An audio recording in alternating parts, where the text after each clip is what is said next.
bombardier, come and clear. This that time of the year for everybody to be boisterous. Rock with Snoop Dogg and rejoice to this. As we go on, like we do. When it's hot outside, I wanna just chill with you. What you need, a little mind at ease. There's a little sunshine. Hello, everybody. I'm Larry Ridley. You're tuned in to We're just a stone's throw away from the Rock and Roll Hall of Fame as we get set for football at First Energy Stadium in Cleveland, Ohio. Today, it's week 3, and we've got a good one in store between the Philadelphia Eagles and the Cleveland Browns.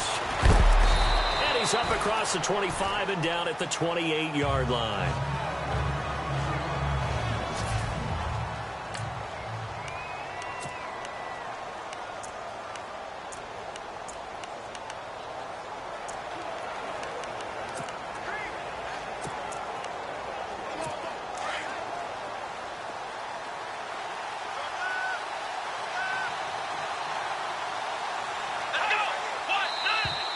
Now contact up front as penalty markers come in. Who is this against? And the movement there coming from the middle of the line. And you understand he wants to get off the ball quickly, but the ball's right in front of him. He has to watch it move first.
it now out of the gun. Not much there. Maybe a couple up to the 35.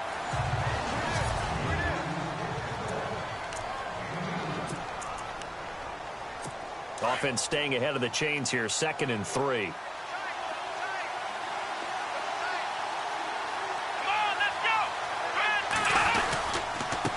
A handoff as they run the counter play. And he'll get it out near the 40 to the 39. The numbers for him from a week ago. 16 carries, 79 yards. I can't remember the last time we did a game and a coach didn't talk about establishing the run first. But they've lost 2 straight games, so they still want to do that. But they've got to have some contingencies, some other options. Expect them maybe to throw it a little bit. And now nothing but green ahead of him. The 20.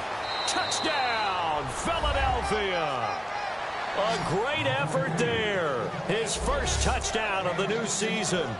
And the Eagles have taken the early lead.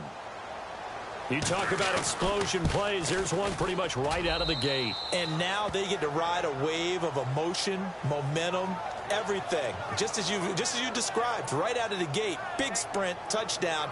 They're excited. But on the other side, they've got to guard against a major letdown because they hit them right in the gut with that one. And now you start to question yourself a little bit when you give up a touchdown on the opening drive. That's fielded in the end zone.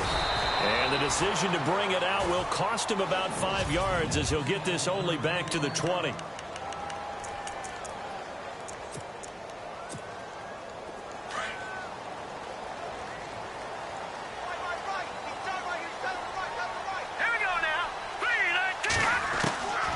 They'll try and start this drive in the air. Oh, he's got a man wide open, complete. Look at the big man rumble. 20, 10, and he'll take it into the end zone for a Browns touchdown. A big play there. His first touchdown here of the new campaign. And the Browns are within an extra point of tying this thing up. Well, go ahead and strap in, partner. Less than 2 minutes in, had the score on the one side. A quick answer, though, to get the equalizer. Sometimes you get that sense of urgency that ratchets up, right? When you give up an early touchdown like that, you just know you're like, okay, how do we go back and equalize things? Can we get it done fast? And they absolutely did. Essentially, we're back to even, aren't we?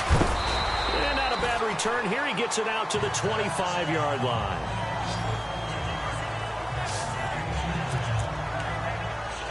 Philadelphia getting set to take the field. And they're hoping to redo their efforts in the last drive when they got into the end zone. And just think of what it's like now on the sideline, because when you score a touchdown, you have to go over and look at the tablet and see what you did on the last drive. When you scored points, it's a whole lot better view than when you're trying to figure out how to fix things there. And they'll take him down at the 31-yard line. 7 yards on the play, and that'll make it a second down. I know most of the time when the ball's in the air, you're thinking wide receiver.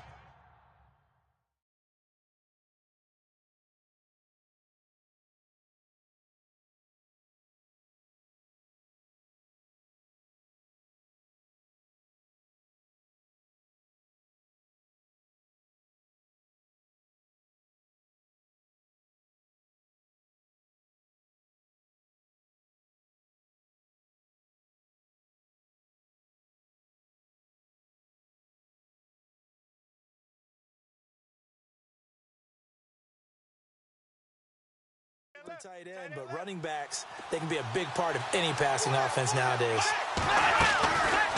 They'll run it now out of the gun. Just a yard on the pickup there, and it'll leave them with a 3rd and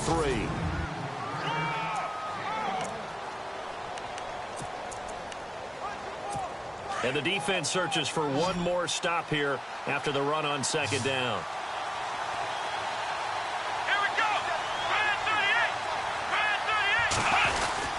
On 3rd down, it's Graves. And he'll get this up only to about the 33. Just a 1-yard gain on the play, and that'll mean a call to the punt team as it's 4th down. Nice job there on the tackle. Keep him to the short gain. And, of course, he got some good news this week. He was named AFC Defensive Player of the Week from last week's effort. And part of the reason he got that award, because of plays like that. Not every play is spectacular. Not every play is for a loss. Make the plays that are in front of you, keep it to short gains, and you pile up statistics. 21 yards. Well done on the return. And the Browns will take over 1st and 10. And now Cleveland geared up to take the field. And following that long touchdown pass, a one-play drive last time, let's see if the defense, you know they're ready. They don't want that to happen again. And you would have thought they would have been ready the last time. That's what you work on all the time. Make sure that no one gets behind you. That's the cardinal sin of defense, not giving up the long pass. They did. Let's see how they adjust. That's going to be knocked away and incomplete. Unable to connect on the first down pass play. Now it's second down. The play-action fake. They'll look to throw. He's going to fire one deep open. He's got a man complete. And he's going to get this down to the 35-yard line. They give him a gain of 38. Now, that play will end up on the highlights, and you'll see it all over the place. But what you won't see, the offensive line that bought the extra time, that allowed for the big completion downfield, those guys made that play possible.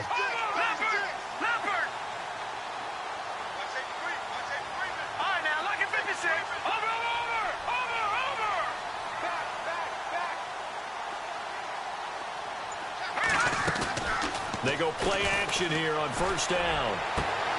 His throw caught right around the 6. And he is into the end zone. Touchdown, Cleveland. And when a Hail Mary is completed for a touchdown pass like that, I think any defensive coordinator just puts their face right into their hands. I don't think there's any doubt about it. And I don't have stats in front of me. I don't have the empirical numbers that say that in recent years, the Hail Mary pass has been completed more than it has been. But it feels that way, doesn't it? And I know the defenses are spending more time on it. I think the biggest mistake they make is that they play everything from behind the receiver. I think they've got to start getting people in front as well to try and knock the ball away.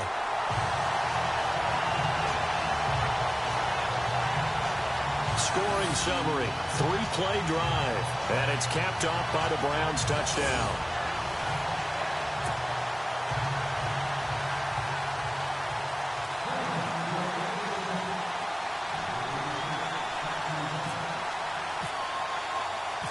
Set now to kick this one away, and off it goes. This is taken at the 3. And his guys are going to start their drive right at the 20-yard line. Philadelphia getting set to take the field. And they're coming off a 3.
my friend.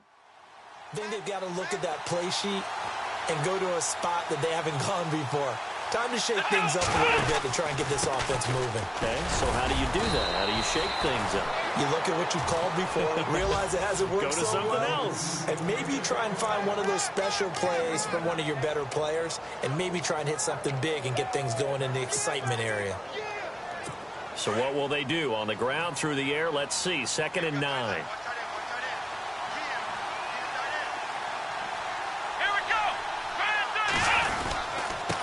Now a handoff as they run left side. Breaks the tackle. He's got room to run. A big chunk on the ground there, 27 yards. We've seen him break off a big run already in this game, and for a second, that one looked like it might be another. Yeah, I think that any defense would say, look, we can't let him get to the second level because sometimes he'll break off the big run on his own, but oftentimes you get additional blocking at the second level, which gets you deeper into the secondary. Always got some breathing room. Extending the... And he'll take it into the end zone for an Eagles touchdown. A great play there. With 2 touchdowns on the season, both in this game. And the Eagles are within an extra point of tying this thing up. And a pair of rushing touchdowns now for him in the first quarter. And I'm liking what I'm seeing from his big guys up front because they're winning the leverage game. How many times we talk about low man wins, right? Move the defensive front aside, create those gaps and holes. He's found his way through them for 2 touchdowns. And after both of those touchdowns, he went right up to that O-line and hit each of them on the helmet. He recognized that's a smart man. He knows.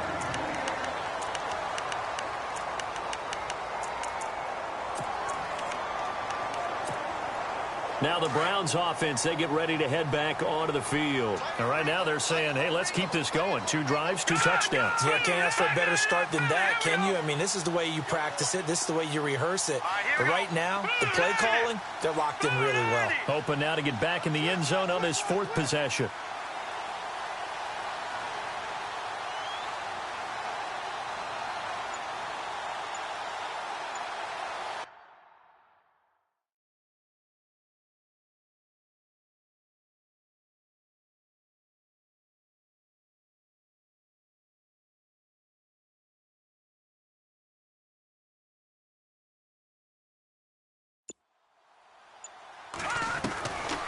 They'll come out throwing here to start the drive.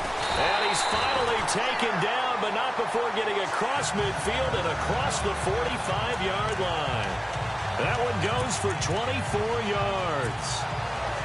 And the offense lining up 1st and 10.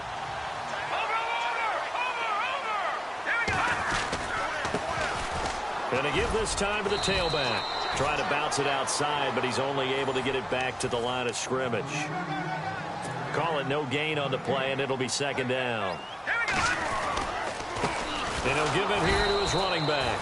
And here's another tackle made at the line, so they're converging well on the football now. Back-to-back stops make it 3rd and 10.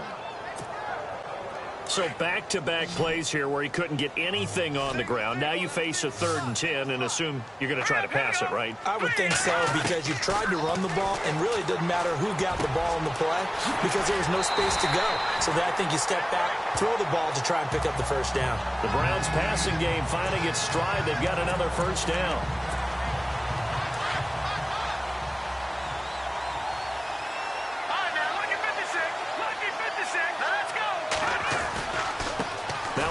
Looking right, and some room to work. And he's brought down. In a word, I would say productive, finding the end zone 3 different times. Is it possible that you're really underselling it? 3 touchdowns.